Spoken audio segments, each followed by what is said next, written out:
bersyukur kalau pagi hari ini di tanggal 1 di bulan Agustus ini kita boleh bersama-sama berkumpul yaitu secara online. Saya percaya Tuhan Yesus berkata, buat tiga orang berkumpul, Tuhan hadir bersama kita dimanapun kita berada. Dalam pagi hari ini hadirat Tuhan menyertai kita, hadirat Roh Kudus menyertai setiap keluarga, rumah tangga, setiap jemaat Tuhan yang dikasihi. Dan kita mau menjaga mata, kita mau berdoa. Bapak kami mengucap syukur Tuhan, kami sudah memasuki bulan Agustus. Percaya bulan ini yang penuh dengan Tuhan, yang penuh dengan karunia, yang penuh dengan berkat Tuhan. Engkau sertai setiap jemaat Tuhan di mana mereka berada Tuhan. Engkau sertai rumah tangga dan masing-masing. Kami percaya bahwa ibadah kami pada hari ini adalah ibadah perjamuan kudus. Kami boleh dikuatkan Tuhan dan kami juga boleh dipulihkan. Terima kasih Tuhan, berhormat kemuliaan hanya bagi nama-Mu. Menjemput Tuhan, kita akan satu pujian. Biar pujian ini boleh menguatkan kita dimanapun kita berada. Maksudnya jemaat Tuhan yang mungkin sedang mengalami letih, lesu, ada yang sedang sakit, dan percaya ada kesembuhan, dan pemulihan dan sukacita yang telah memberikan. Haleluya Yesus. Haleluya Yesus. Bersama-sama kita katakan.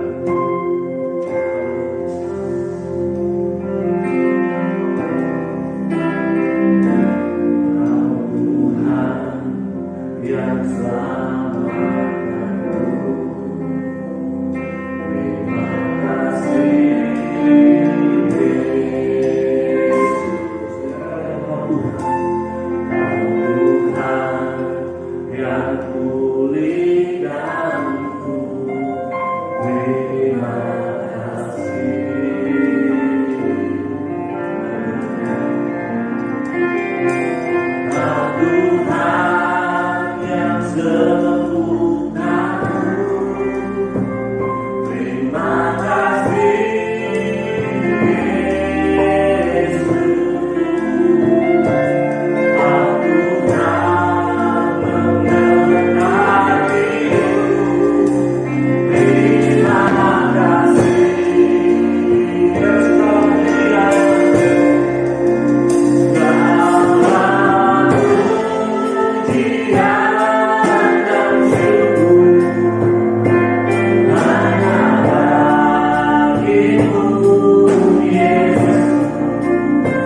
Kau Tuhan yang pulihkanku, terima kasih. Kau Tuhan yang sembuhkanku, terima kasih Yesus. Kau Tuhan menyertai-Ku, terima kasih. Yesus kau pujian, segala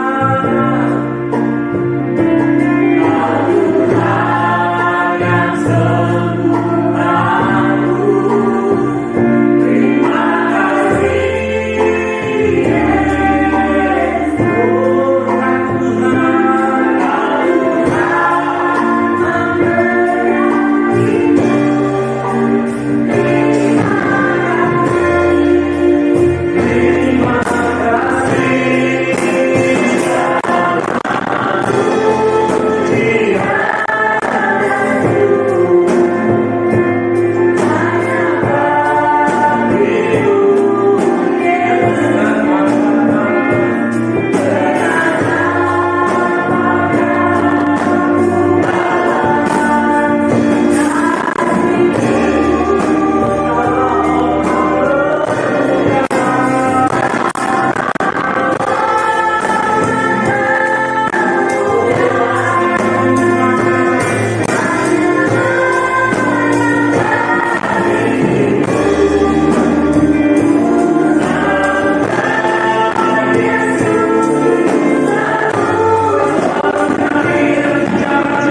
Shalom jemaat Tuhan, haleluya.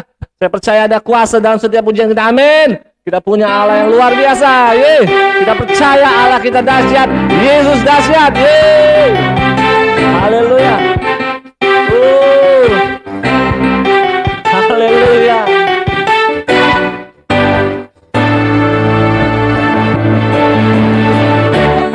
Gunung batuku dan kau, kota bentengku, tak akan ku ragu. Kau menjamin hidupku, hey! Kau keselamatanku dan kau yang membelaku, tak akan ku takut. Kuasa-Mu di dalamku, walau badai menerpa di dalam hidupku ini. Namun tangan-Mu Tuhan mengangkatku. Semua Kau Tuhan yang benar. Haleluya.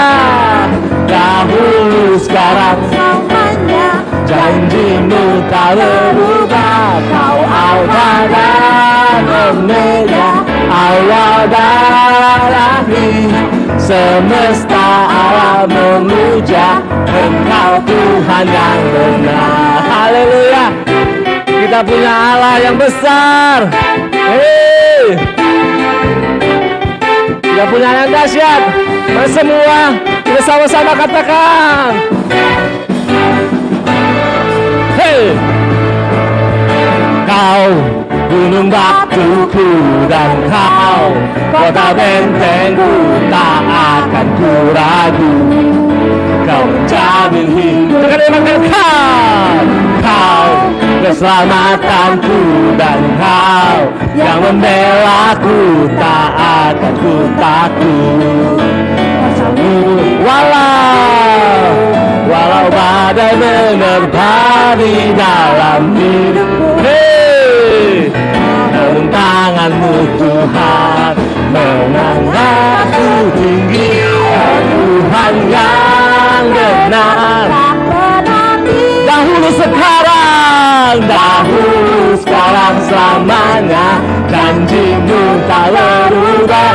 Kau Alfa dan Omega, awal dan akhir. Semesta alam memuja Engkau Tuhan yang benar. Haleluya.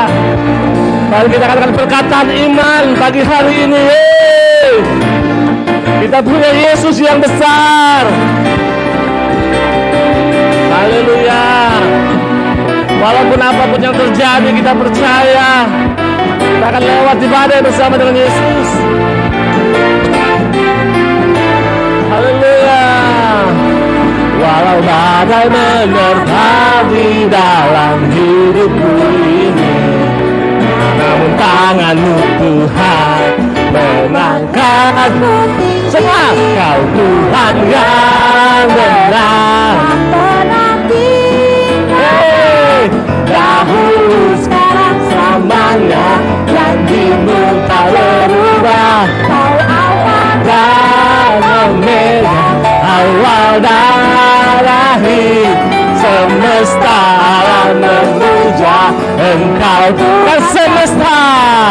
Semesta alam memuja Engkau Tuhan yang semesta alam. Hey, Engkau Tuhan yang benar. Haleluya. Kita punya Yesus yang dahsyat, amin. Yesus yang sanggup melakukan segala perkara buat saudara dan saya. Haleluya. Haleluya. Haleluya. Terima kasih Tuhan. Kita percaya, kita selalu perkatakan perkataan iman, amin. Jemaat Tuhan, biarlah kita akan mendengarkan firman Tuhan. Saya berikan kita semua, mungkin yang di rumah boleh berdoa bersatu teduh sebentar secara pribadi. Biarlah waktu yang terbaik ini, sebelum kita dengarkan firman Tuhan, kemudian kita akan melanjutkan sakramen perjamuan kudus. Biarlah hati kita boleh dilembutkan, biar Roh Kudus boleh melawat setiap kita. Saya percaya kuasa Allah bersama dengan kita, biar kita boleh memperoleh kekuatan yang baru. Oh Yesus, terima kasih Tuhan. Oh Jesus, berbicara pada kami Tuhan pagi hari ini Tuhan. Lawat setiap jemaat-Mu Tuhan melalui firman-Mu Tuhan. Kami percaya ada sesuatu yang ajaib terjadi buat setiap jemaat-Mu Tuhan. Haleluya Jesus. Haleluya Jesus. Mari semua kita katakan kekuatan di hidupku. Haleluya Jesus. Kekuatan di hidupku, ku dapat dalam Yesus. Dia tak pernah tinggalkanku, setia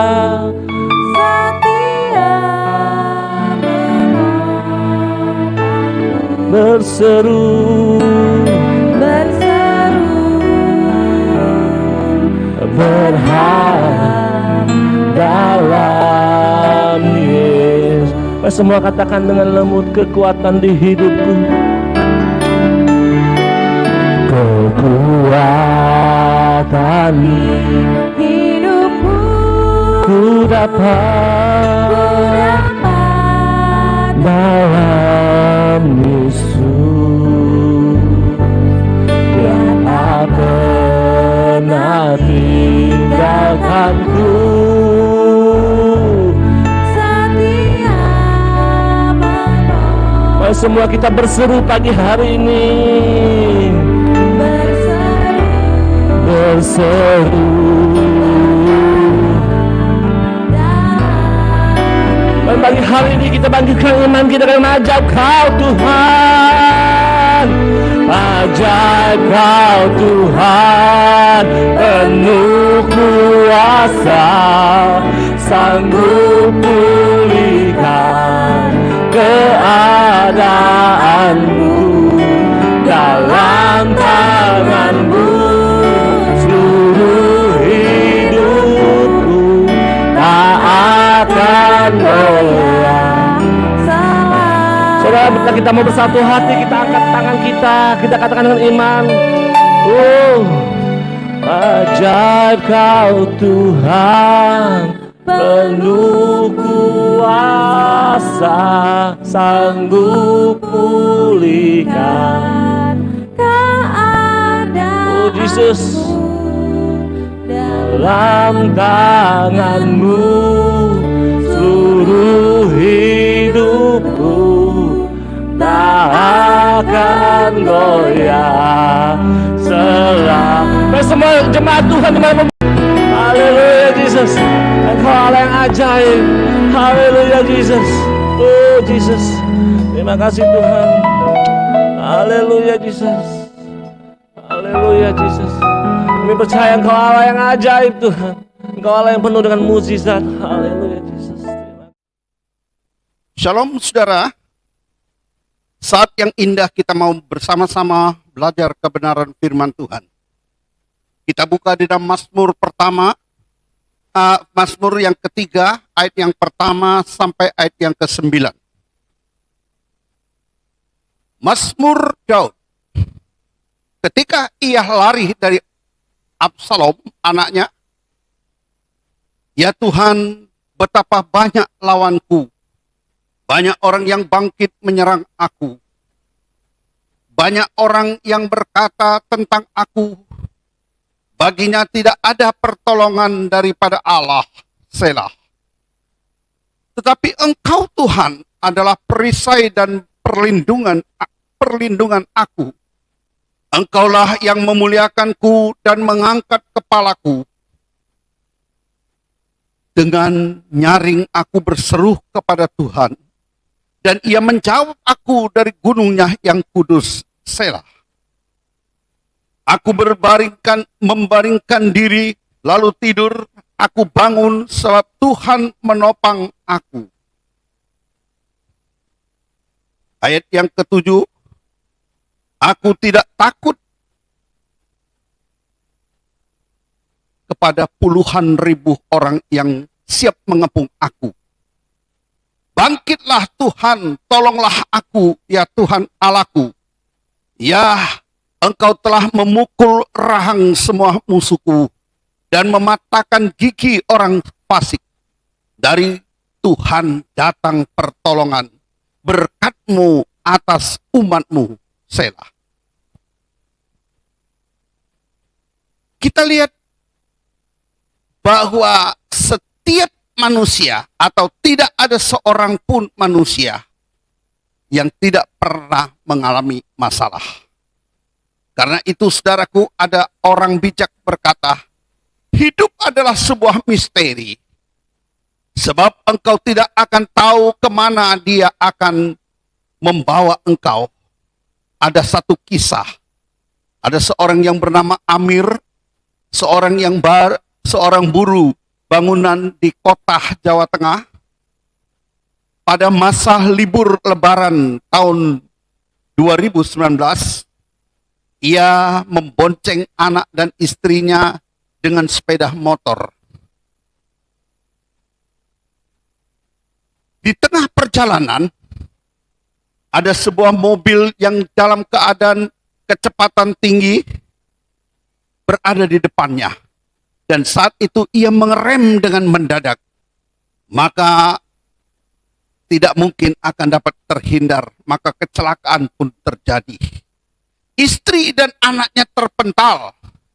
Dan kebetulan dari lawan arah ada sebuah kereta mobil yang menabrak istrinya sehingga tewas di tempat. Penderitaan Amir tidak berhenti sampai di situ.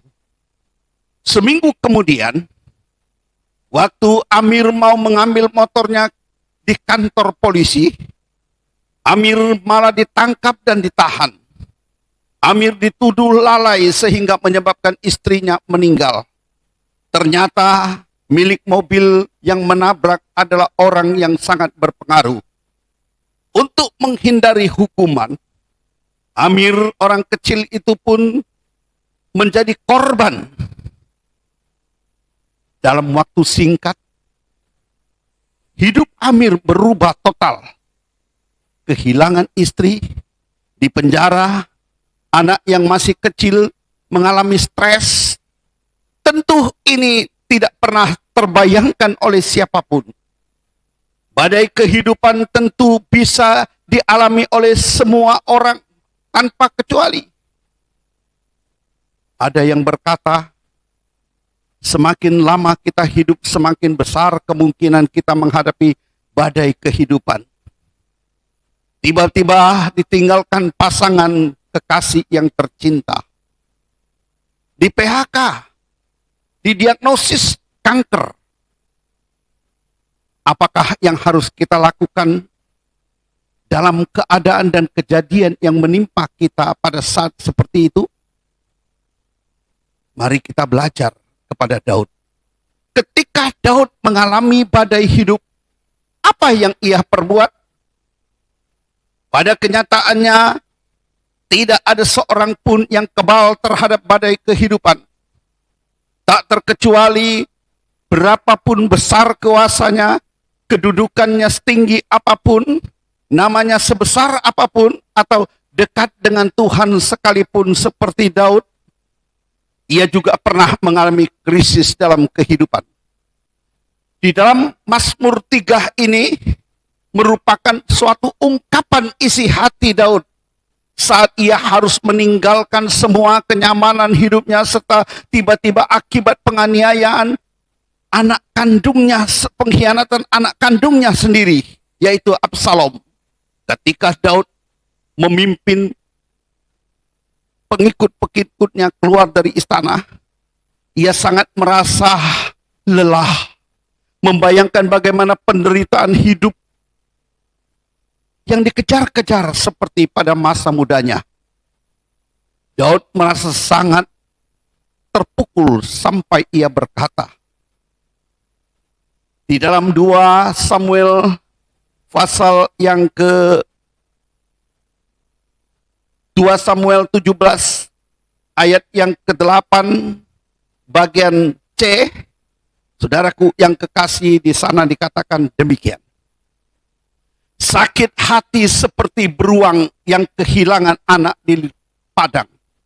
Tentu Daud malu karena harga dirinya sudah hancur lebur. Sampai-sampai Simei, seorang kerabat daripada Saul, duduk. Dan saat itu saudaraku yang kasih, ia selalu melontarkan perkataan penghinaan kepada Daud dengan berbagai olokan dan sindiran. Saudaraku, kalau kita lihat di dalam 2 Samuel 16 ayat 13 berkata, demikianlah Daud melanjutkan perjalanannya dengan orang-orangnya, sedang Simei berjalan terus di lereng gunung bertentangan dengan dia, dan sambil berjalan ia mengutuk, melemparinya dengan batu dan menimbulkan debu.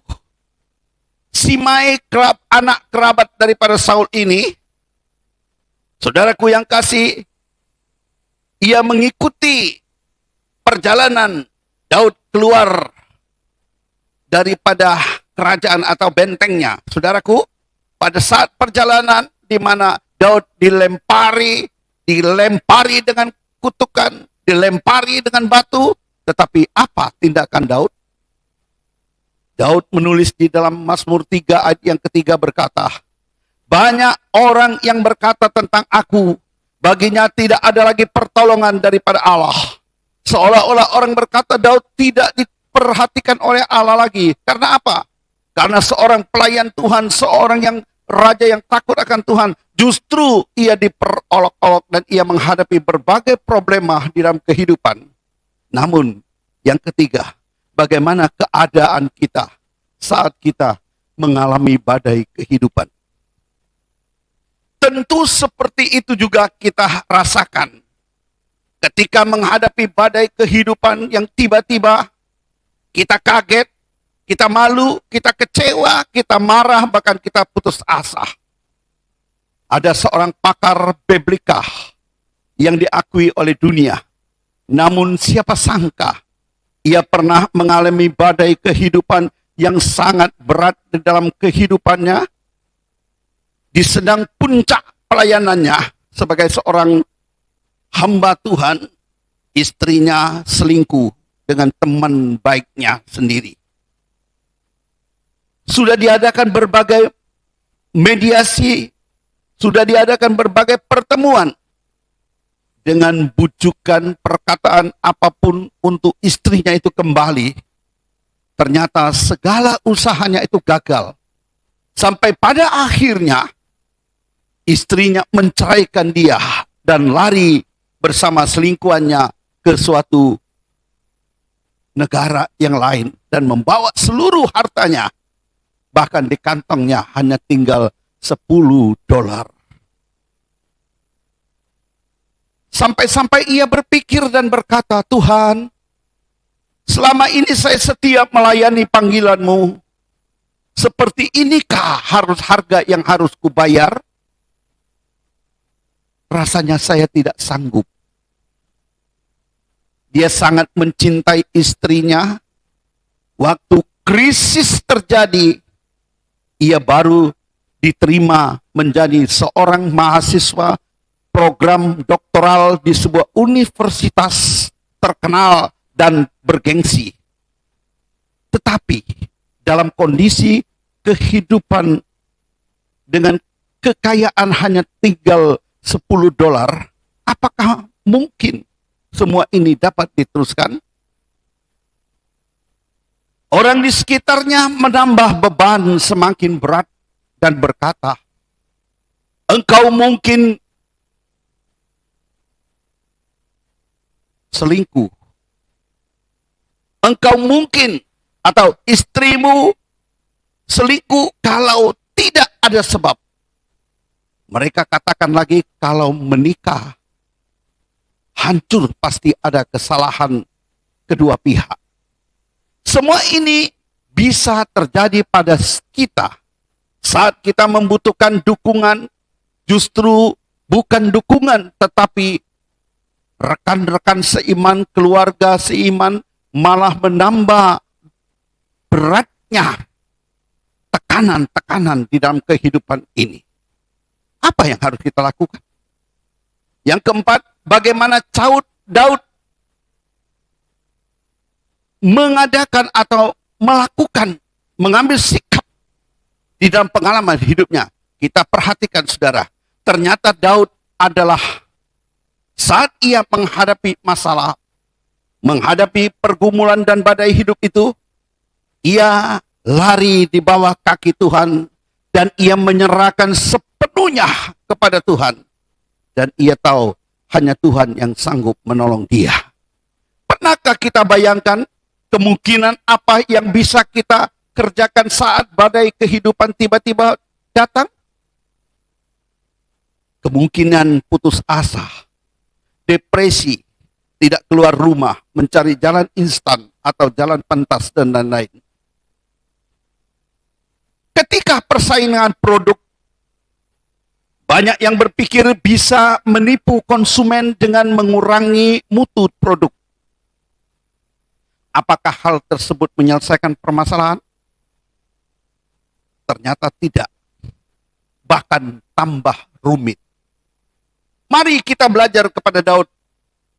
Daud berlari kepada Tuhan di dalam Mazmur pasal 3 ayat 4 dan 5. Tetapi Engkau Tuhan adalah perisai yang melindungi aku. Engkaulah kemuliaan dan mengangkat kepalaku.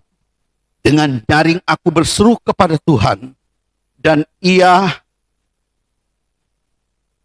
menjawab aku dari gunungnya yang kudus. Daud bisa saja melawan Absalom anaknya dengan menggunakan kekuatan kuasanya dan kekayaannya. Tetapi bukankah ia melawan anak kandungnya sendiri? Menghadapi dilema seperti ini, Daud belajar dengan cara-cara instan tidak akan menyelesaikan persoalan. Bahkan tidak akan menjadi baik, bahkan bertambah menjadi buruk. Demikianlah pengalaman ketika ia mengambil Betsheba dalam pengorbanan dan mengorbankan suaminya Uriah di medan peperangan. Daud juga belajar bagaimana Abigail menasehatinya ketika ia datang untuk memusnahkan semua laki-laki yang berada di ladang penggembalaan daripada Abigail dan suaminya. Abigail katakan, jangan tanganmu melumurkan darah atau berlumur darah. Seberat apapun persoalan yang kita hadapi, jangan gegabah, tapi carilah dulu solusi. Ya, ingat kita punya Tuhan yang selalu membuka telinganya dan mendengar serta menjawab semua masalah kita. Dalam 1 Petrus 3 ayat 12, sebab mata Tuhan tertuju kepada orang-orang benar dan telinganya kepada pemohon mereka yang minta tolong. Tetapi wajah Tuhan menantang orang-orang yang berbuat jahat ketika menghadapi badai kehidupan. Jangan lari dari Tuhan, tapi datanglah kepadanya. Dia siap mendengarnya dan menjawab apapun pergumulanmu. Dengan berdoa, dengan bersandar kepada Tuhan, dengan hidup intim dengan Tuhan, maka kita akan dapat lebih mengenal Tuhan yang baik. Waktu menghadapi Goliat, waktu menghadapi Saul, waktu menghadapi musuh-musuh Israel yang kuat, Daud tahu betul sifat Tuhan penolong yang sangat terbukti. Apabila kita punya iman, Tuhan hadir bekerja aktif dalam hidup kita. Sebab apapun badai kehidupan yang melanda hidup kita, Paulus menuliskan dalam surat Roma pasal 8 ayat 35. Siapakah yang akan memisahkan kita daripada kasih Kristus? Penindasan, atau kesesakan, atau penganiayaan, atau kelaparan, atau ketelanjangan, atau bahaya, atau pedang? Artinya, tidak ada satupun kejadian manusia mampu menghalangi kasih Kristus. Tuhan kita begitu kuat dan tidak mungkin terkalahkan oleh siapapun dan oleh apapun. Yang kelima, Daud berserah kepada Tuhan secara total. Di dalam ayat 6 sampai 9. Aku membaringkan diri lalu tidur, aku bangun sebab Tuhan menopang aku. Aku tidak takut kepada puluhan ribu orang yang mengepung aku. Bangkitlah Tuhan, tolonglah aku ya Allahku. Ya Engkau telah memukul rahang semua musuhku.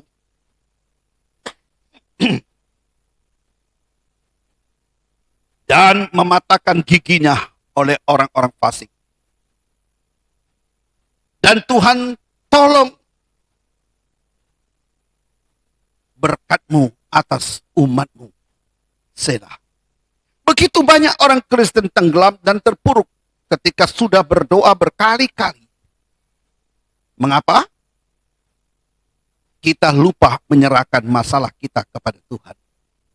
Bukankah Tuhan telah berjanji, Ia sanggup melakukan, Ia sanggup menolong kita? Oleh karena itu, serahkanlah segala kehidupan kita kepada Tuhan. Maka kita tahu Tuhan akan bertindak. Bukankah seringkali kita memikirkan cara-cara manusia untuk menyelesaikannya? Seringkali percaya sehingga tidak sepenuh hati. Ya, kita kurang percaya sehingga tidak sepenuh hati dan kita tidak menyerahkan kepada Tuhan.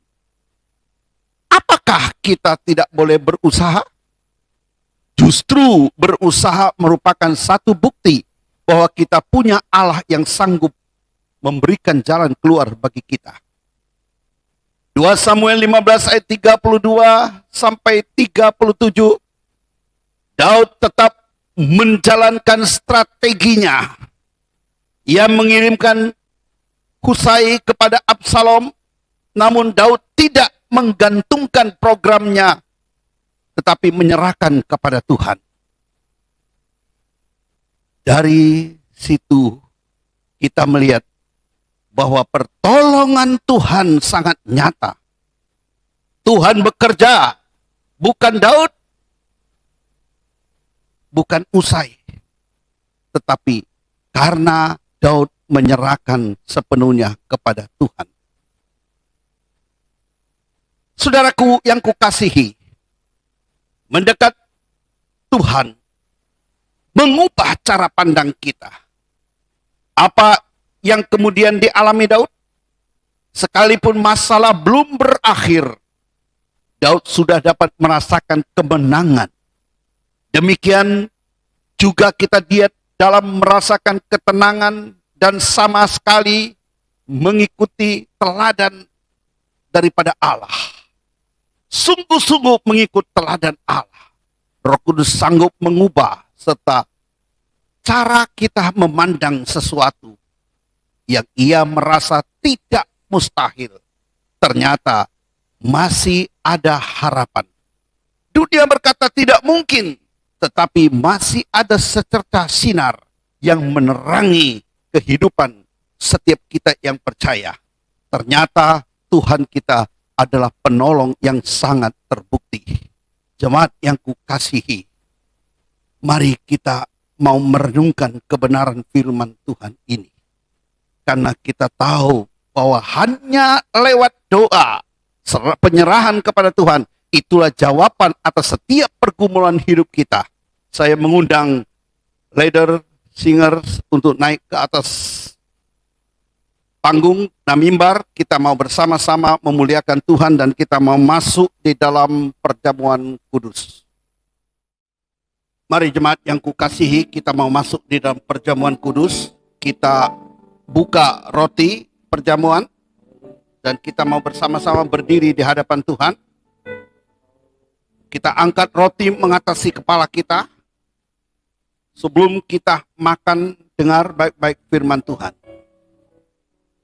Sebab apa yang telah kuteruskan kepadamu telah aku terima dari Tuhan, yaitu bahwa Tuhan Yesus pada malam waktu ia diserahkan mengambil roti, dan sesudah ia mengucap syukur atasnya, ia memecah-mecahkannya dan berkata, inilah tubuhku yang diserahkan bagi kamu, Perbuatlah ini menjadi peringatan akan aku. Saudara yang kukasihi, bukankah roti yang kita pecah-pecahkan adalah persekutuan dengan tubuh Kristus? Amin. Mari kita makan bersama-sama.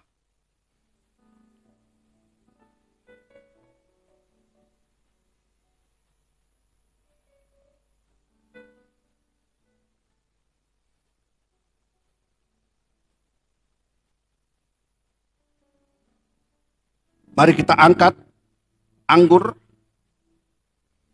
cawan mengatasi kepala kita. Sebelum kita meminumnya, dengarkan baik-baik firman Tuhan. Demikian juga ia mengambil cawan sesudah makan lalu berkata, cawan ini adalah perjanjian baru yang dimeteraikan oleh darahku. Perbuatlah ini setiap kali kamu meminumnya menjadi peringatan akan aku. Sebab setiap kali kamu makan roti dan minum cawan ini, kamu memberitakan kematian sampai ia datang. Saudara yang kukasihi, bukankah cawan pengucapan syukur yang atasnya kita ucapkan syukur adalah persekutuan dengan darah Kristus? Amin. Mari kita minum bersama-sama.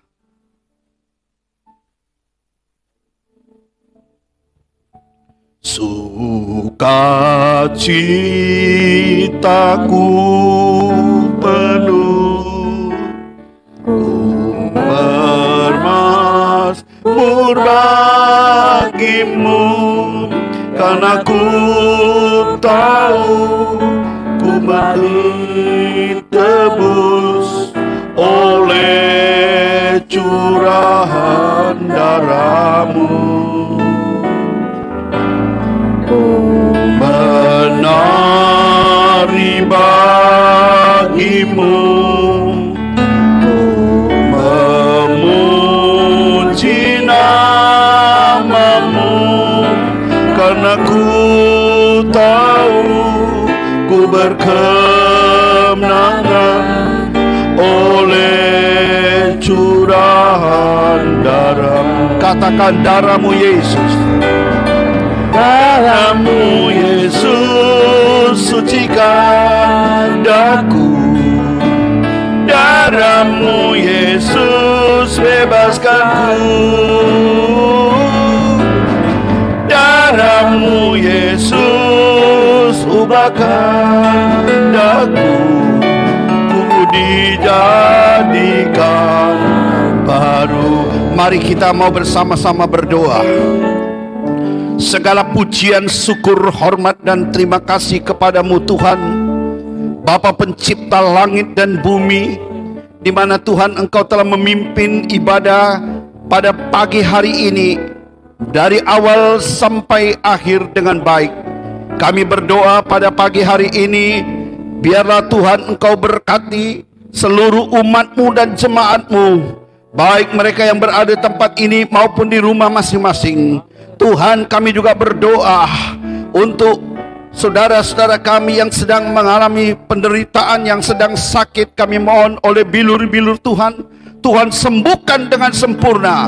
Kami berdoa untuk Bapak Gunawan, kami berdoa untuk, oh haleluya, untuk Bapak yang kami kasihi. Kami juga berdoa untuk ibu daripada Nainggolan yang berada di kampung. Kami juga berdoa untuk Ibu Lydia. Kami juga berdoa bagi anak-anakmu yang lain yang kami tahu Tuhan sangat mengenal dan tahu di mana mereka berada. Dalam nama Yesus, oleh bilur-bilur Yesus, mereka disembuhkan dengan sempurna. Terima kasih Tuhan. Kami juga berdoa untuk pemimpin bangsa kami yang berada di pusat kota sampai di daerah yang paling terpencil sekalipun, baik sipil maupun militer. Kami berdoa Tuhan, Engkau pakai setiap pemimpin-pemimpin bangsa kami. Engkau tolong mereka di tengah-tengah keadaan situasi yang begitu mencekam. Tuhan, Engkau berikan kemampuan bagi mereka, berikan kekuatan, berikan hikmat, sehingga mereka dapat Tuhan mengatur rakyat Indonesia sehingga nama Tuhan dipermuliakan. Kami berdoa untuk Bapak Gubernur, Wali Kota, Palembang ini Tuhan, biarlah kiranya Engkau sendiri campur tangan Tuhan. Engkau angkat setiap sakit penyakit dari tengah-tengah negeri kami ini. Dan kami percaya Tuhan, bahwa Engkau adalah Allah yang luar biasa. Sekarang saatnya kita mau menerima berkat Tuhan. Mari kita tadakan tangan kita. Jemaat yang kukasihi, terimalah berkat damai sejahtera di dalam kasih Allah Bapa, cinta dalam Yesus Kristus, dan persekutuan yang manis dalam penghiburan Roh Kudus menyertai dan memberkati saudara sekalian dimanapun saudara berada hari ini dan sampai selama-lamanya. Setiap kita yang percaya dengan satu iman, kita bersama-sama katakan amin. Tuhan Yesus memberkati.